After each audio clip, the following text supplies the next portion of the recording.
पटना, बरौनी, शाहाबाद, तिरहुत, विक्रमशिला एवं मिथिला के दुग्ध उत्पादन संघों के सभी माननीय अध्यक्षगण, यहाँ उपस्थित पशु एवं मत्स्य संसाधन विभाग और कॉम्फेड के सभी हमारे अधिकारीगण, दुग्ध उत्पादन सहयोग समिति के सभी यहाँ उपस्थित सदस्यगण, समारोह के विशिष्ट अतिथिगण, प्रिंट और इलेक्ट्रॉनिक मीडिया के प्रतिनिधिगण, बहनों और भाइयों, सबसे पहले 28वें स्थापना दिवस के अवसर पर मैं आप सबको अपनी शुभकामनाएं देता हूं। पहले भी स्थापना दिवस पर आयोजित समारोहों में मुझे भाग लेने का अवसर मिला है और जब भी मैं कॉम्फेड के समारोह में हिस्सा लेता हूं तो मुझे बहुत खुशी होती है और ऐसा प्रतीत होता है कि बिहार में अपार संभावनाएं।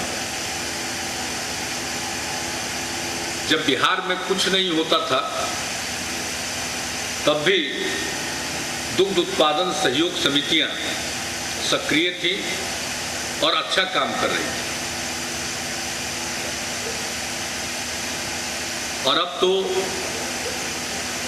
और तेज गति से आप अपने काम का विकास कर रहे हैं। इसलिए जो हमारा एक सपना है और बड़े कामों के लिए सपने देखने चाहिए और ऐसा ही एक हमारा सपना है कि हम बिहार को ऐसा बनाएं कि हर हिंदुस्तानी के थाल में बिहार का कोई न कोई व्यंजन जरूर हो।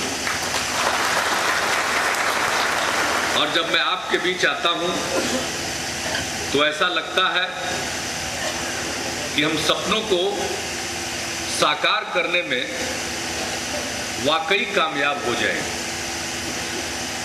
अभी आपको बहुत आगे जाना है, संभावनाएं भी है। सभी लोगों ने अपने अपने ढंग से इस क्षेत्र की चर्चा की है। मैं उन बातों को दोहराना नहीं चाहता हूं, लेकिन अभी दुग्ध उत्पादक सहयोग समितियों की संख्या को और बढ़ाने की जरूरत है और ज्यादा से ज्यादा गांवों में दुग्ध उत्पादन सहयोग समितियों को स्थापित करना। हम अभी गिरिराज जी से बात कर रहे थे, बहुत जल्द हम पशु एवं मत्स्य संसाधन विभाग के माननीय मंत्री और इनके अधिकारियों के साथ चर्चा करने वाले हैं। उसमें कॉम्फेड पर भी हम चर्चा करेंगे और हमें क्या करना, हम क्या सहायता कर सकते हैं जिससे इसका और विस्तार हो, इसका और फैलाव हो। मामूली बात नहीं है। औसतन प्रतिदिन 11 लाख लीटर दूध का संग्रहण अब कॉम्फेड के बैनर तले हो रहा है, लेकिन हम इससे संतुष्ट होने वाले नहीं हैं। हमें बहुत आगे जाना है। कृषि पर निर्भर है।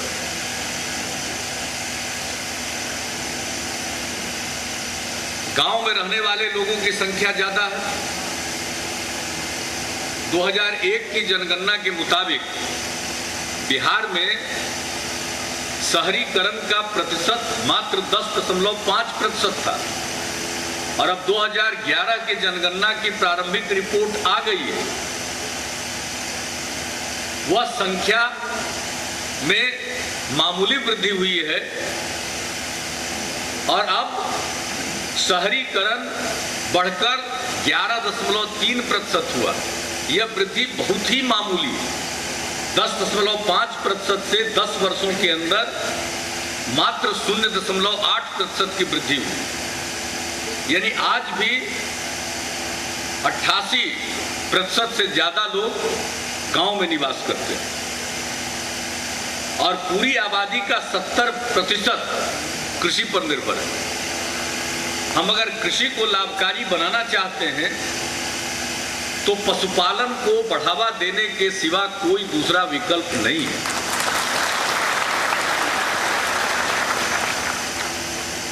मौसम का मिजाज बदलता रहता है और बदलते मौसम के मिजाज में फसलों पर असर पड़ता है।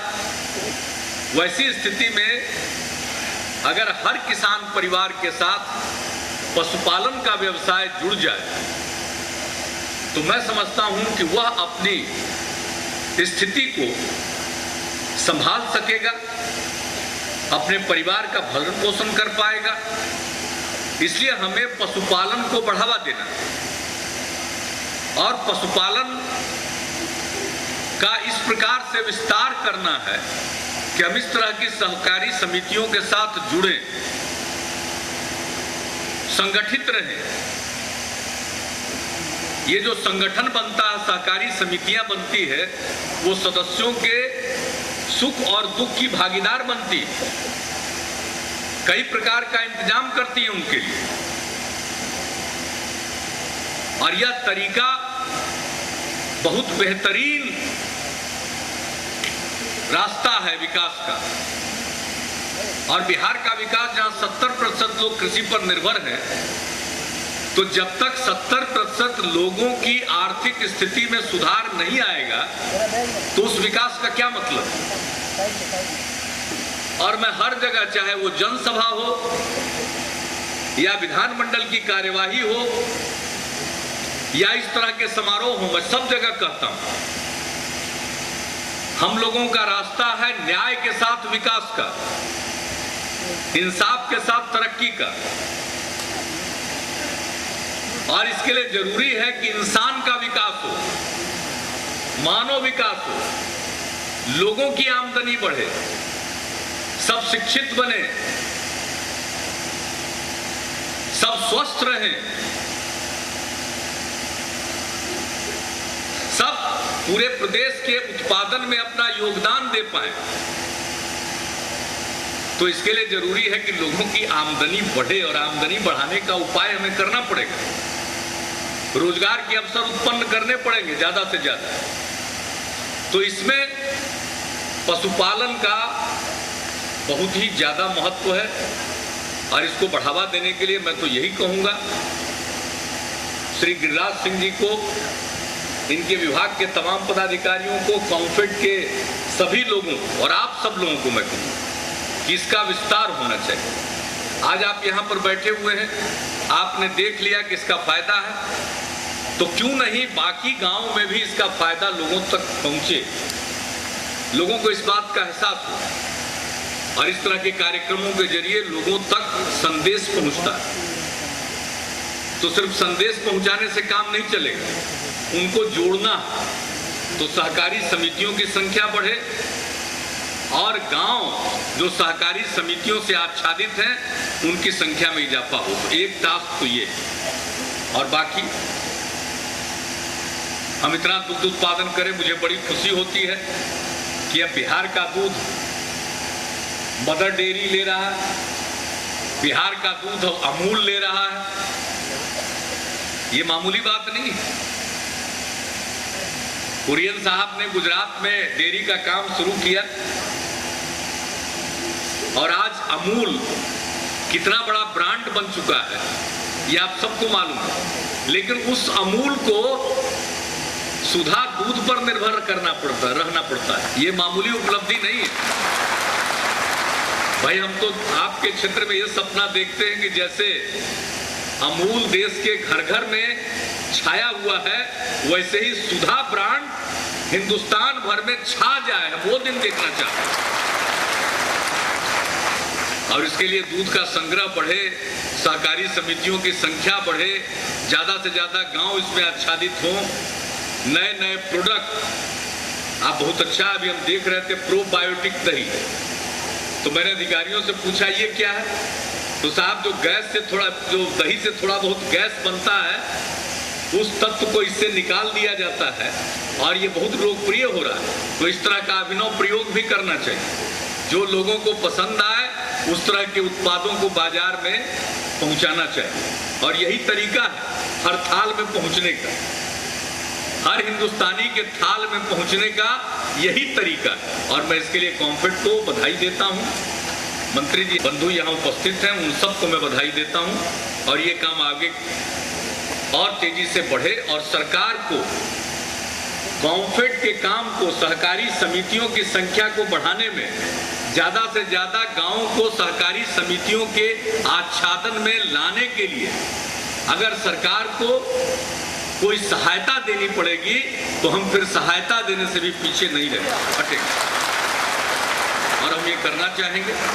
और यहाँ पर आने के बाद मालूम हुआ है तो आज स्थापना दिवस है और आज के दिन जब कोई समस्या और वही मंत्री जी रखते हैं तो उसके बारे में अगर हम लोग गौर नहीं करें तो ये मुनासिब नहीं है। अगर हम चाहते हैं कि उत्साह के साथ पशुपालन और मत्स्य विकास के क्षेत्र में आप काम करें तो आप यहाँ आने के बाद इन्होंने बताया, पहले नहीं बताया था, और इन्होंने ये जानकारी दी कि भाई इस प्रकार का दाना जो सुधा दाना आप सदस्यों को देते हैं, गर्मी के दिन में दूध का उत्पादन घटता है तो किसानों पर बोझ बढ़ता है, तो इन्होंने कहा कि अगर 2 महीने के लिए सुधा दाना के लिए अगर जो हमारी सहकारी समिति के सदस्य हैं उनको अगर हम कुछ सब्सिडी दे दें सुधा दाना पर तो ये बहुत अच्छी बात होगी। तो यहाँ आने के बाद हमने उप मुख्यमंत्री जी से भी चर्चा की, सारे अधिकारियों को, हमारे सचिव हैं सुधीर बाबू पशुपालन मत्स्य संसाधन विकास विभाग के, और तुरंत हमने वित्त विभाग के भी प्रधान सचिव से चर्चा की और चर्चा करके अब हम इस नतीजे पर पहुंचे हैं कि भाई सुधा दाना के लिए सहकारी समिति, दुग्ध उत्पादन सहकारी समिति के सदस्यों को 2 रुपए की सब्सिडी प्रति किलो प्रदान की जाएगी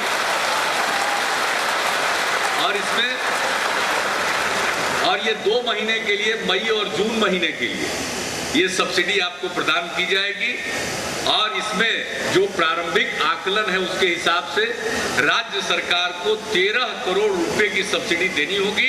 हम 13 करोड़ रुपए की सब्सिडी प्रदान करेंगे और आपकी एक छोटी सी सहायता करना चाहते हैं ताकि उत्साहित होकर के आप और ज्यादा तेजी से पशुपालन में हाथ बटाइए और दूसरों को प्रेरित कीजिए।